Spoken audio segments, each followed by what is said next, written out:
विद्यार्थियों, अब इस वीडियो में मैं उड़ चल हारिल कविता का तीसरा और चौथा बंद का विश्लेषण करूंगा। क्योंकि क्या है, कविता भी जो पाठ या कविता लंबे लंबे है, पूरा विषय विस्तार है, एक वीडियो में दो वीडियो में बड़ा लंबा हो जाता है, तो इसके लिए उसको हमें छोटा करना पड़ता है। अब मैं इस वीडियो में आप कविता का तीसरा और चौथा बंद देखेंगे। मिट्टी से जो छीन लिया है वह तज देना धर्म नहीं है। तज देना माने त्यागना। जीवन साधन की अवहेला कर्मवीर का कर्म नहीं है। यानी जीवन साधन जो है, हमारे जीवन यापन के जो साधन है जिससे हम अपना जीवन गुजारते हैं, उन्हें त्याग देना कर्मवीरों का कर्म नहीं है विद्यार्थी। यानी कर्म पथ पर आगे बढ़ते हुए जीवन जीने के साधनों का भी हमें संभाल कर सजो कर रखना है। तिनका पथ की धूल स्वयं तू है, अनंत की पावन धूली, किंतु आए तूने नभ में क्षण में बद्ध अमरता छूली। तो मिट्टी का शरीर, एक जगह पर कवि सुमंगल सिंह सुमन ने लिखा है, मिट्टी का तन मस्ती का मन क्षण भर परिचय मेरा जीवन। शरीर मिट्टी का है, किंतु कभी इसी मिट्टी से जो छीन लिया है, मिट्टी से ही जीवन की सारी सफलताएं प्राप्त करनी है। तो इसके बारे में कवि जो संदेश देता है, कवि अज्ञे जी कहते हैं कि मानव ने धरती से जो कुछ भी प्राप्त किया है, क्योंकि जो कुछ भी हम पाते हैं कहां से, धरती माता से प्राप्त करते हैं। धरती ही सारे सुख समृद्धि का साधन है, सब कुछ धरती के अंदर समाया हुआ है। तो धरती से जो कुछ मिला है, धरती मिट्टी है, उसे छोड़ देना उचित नहीं है। यानी जीते जी जो कुछ भी मिला है उसका हमें उपभोग करना है, उसका पालन करना है। जिन साधनों की सहायता से मानव जीवन चलता है उसकी अवहेलना करना मनुष्य का कार्य नहीं है। यानी जीवन साधन की अवहेला कर्मवीर का कर्म नहीं है। अपने कर्तव्य पथ से विमुख होना अनुचित है। कर्मवीर का एक कर्म नहीं है जीवन साधनों की उपेक्षा करना। कवि ने तिनके को पथ की धूल के समान माना है, किंतु वह ईश्वर अनंत के पावन चरणों की धूल है। उसी धूल ने हारिल के माध्यम से आकाश में पहुंचकर अमृत को प्राप्त किया है। कवि कहते हैं, पूर्व दिशा में सूर्योदय हो चुका है, नया दिन निकल आया है और मानव का आह्वान करता है कि साधनों की कमी के बावजूद हमें प्रगति की दौड़ में पीछे नहीं रहना है।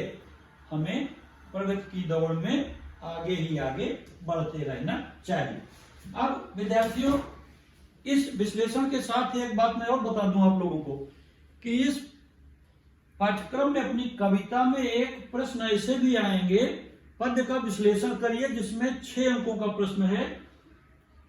पाठ का नाम, रचना का नाम, पसंदीदा पंक्तियां, पसंद का कारण और उन पंक्तियों से प्राप्त प्रेरणा या संदेश।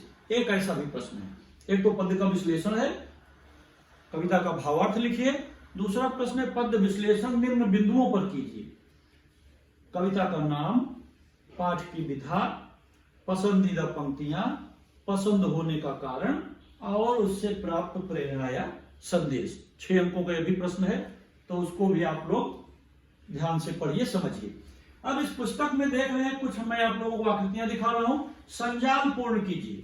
परीक्षा में प्रश्न आते संजाल बना रहता है, बॉक्स कभी आयत, बल्ब, ट्रायंगल, रिट्रायंगल, इस तरह आयताकार, वर्गाकार, सर्कल, गोल, ऐसा चित्र दिया रहता है। इसे संजाल कहते हैं। संजाल पूर्ण करिए। देखिए तिनके की विशेषताएं, तो इसके 4 बिंदु आपको लिखने हैं। तिनके की विशेषताएं भी मैंने बताई आपको, कैसा है, पावन है, पवित्र है, तुच्छ है, तो वो सब आपको लिखना है। इसी तरह आकृतियां पूर्ण करिए। हारिल की शक्ति संबंधी कवि की अपेक्षाएं 2 बिंदुओं पर। 4 ऐसे प्रश्न बनाइए जिनके उत्तर में निम्नलिखित शब्द हो: प्राची, उपहास, अमरता और हलचल। निम्न मुद्दों पर उचित जोड़ियां मिलाइए। आ और ब देख रहे हैं, प्राण, फिर पंख, उषा, पावन धूली।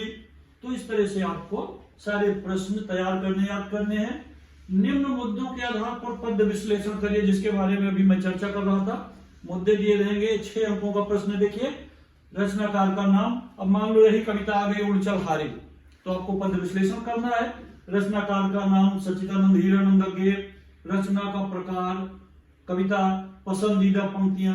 अब पसंदीदा पंक्तियां में देखो किसी को कोई पंक्ति पसंद होगी, दूसरे विद्यार्थी को दूसरी पंक्ति पसंद होगी। तो ये तो अपनी अपनी पसंद है। क्यों पसंद है उसका कारण आप लिखिए नीचे, और रचना से प्राप्त प्रेरणा या संदेश। इस तरह का एक प्रश्न भी परीक्षा में रहेगा। इसको आपको तैयार करना है। पद में प्रयुक्त प्रेरणादायक पंक्तियां, प्रेरणादायी जिनसे आपको सीख मिली। उड़ चल हारिल, हारिल की क्या विशेषता है, हारिल हमें क्या संदेश देता है, वो प्रेरणादायी पंक्तियां हैं। कविता की अंतिम दो पंक्तियों का अर्थ लिखिए।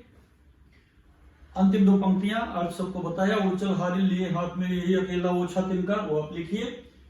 फिर नीचे उपयोजित लेखन, यदि मैं बादल होता विषय पर आपको 100 शब्दों में निबंध लिखना है। यदि मैं बादल होता, एक काल्पनिक निबंध है, कल्पना प्रधान।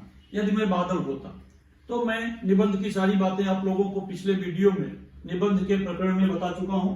विद्यार्थियों, ये आपको लिखना है। यहाँ पर QR कोड दिया, इसको भी आप सर्च करके देख सकते हैं। और फिर